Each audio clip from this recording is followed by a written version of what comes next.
Hey, what's up guys? Meron tayong project na 25 square meter na studio type unit.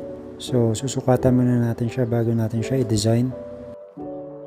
Bali yung part na yan, yun yung toilet and bath. Katabi niya yung kitchen. So, pag inikot natin yan yung living area, dining, and kitchen.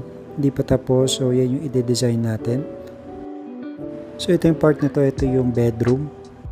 Bali, ito yung magiging take natin sa design. Minimalist, modern, na luxury pa rin yung dating.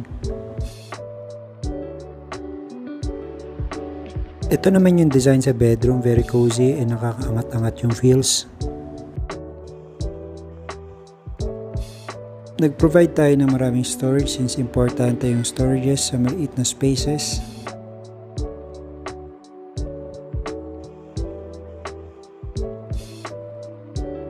Sa mga gusto magpa-design, just follow Rojas Architects in Facebook and TikTok.